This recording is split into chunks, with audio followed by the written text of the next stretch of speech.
Hello and welcome to another modelling video. This is Alan from the Man at YouTube with another modelling video. Today we'll be building and reviewing the 72nd S model T-26B Light Tank 1933 version, which includes the antenna.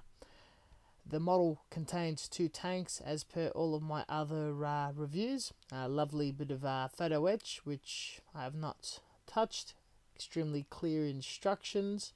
Each kit has two runners, metal barrel, and the most amazing and extensive decals in the area that I've ever seen, including markings for the Communist Chinese nationalists, and you can even do a Japanese scheme. I almost forgot the very rare Finnish markings.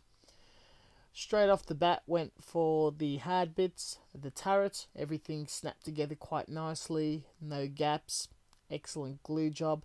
The antenna was a bit tricky. After very carefully cutting it out and slicing off the nubs as close as I can, it glued into place nice and strong. One bit did snap, though with a little reinforcement with super glue it stayed put, and that and the plastic barrel caused no more issues. Going straight into the road wheels, everything was in reasonably one piece. Quite a bit of cleanup and snapped straight into place.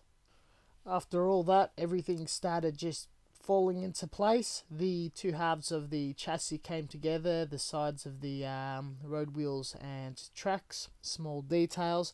A bit of the chassis did need a tiny bit of putty and sanding. Awfully not a lot of work.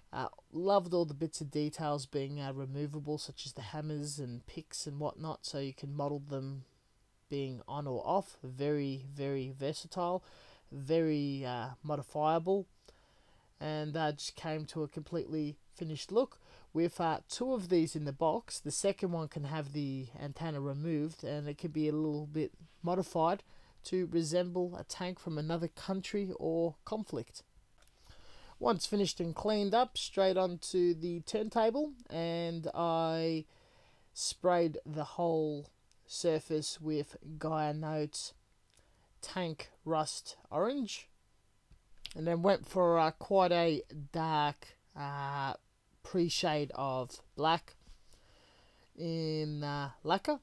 Then using various of different lacquer colors, from black to quite a dark green to a Russian green to light green, shaded the very bottom and undercarriage areas with the dark green, and with every layer just colouring in and exposing the previous layer, covering the whole surface in Russian green, and touching up at the very top corners the lightest green around the hatches, and just sort of at a bird's eye view, and slowly shading down the sides, giving it a mix of colour shade.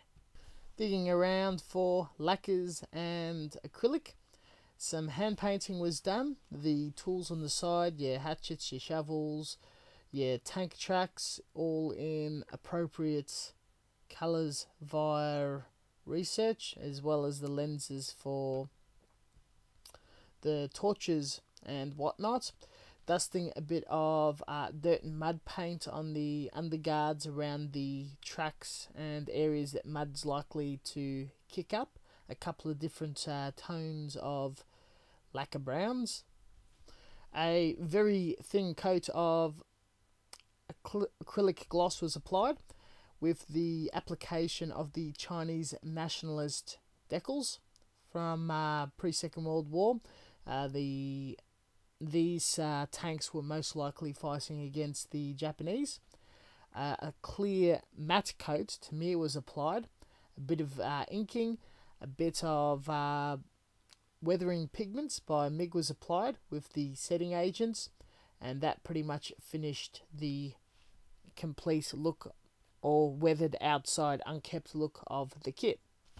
I'm a big fan of early and pre-World War kits, especially the light stuff, especially anything that's in the markings or used on the Eastern Front or between the Chinese, Japanese, Pacific theatre.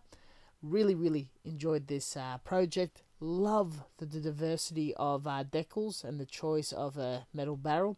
And being how flexible this kit is, a second T-26 would be built without the antenna with little modifications. I'm thinking Japanese captured so they could be side by side, or maybe Chinese communist. Very quick, very easy build. Got the construction done over 2 days.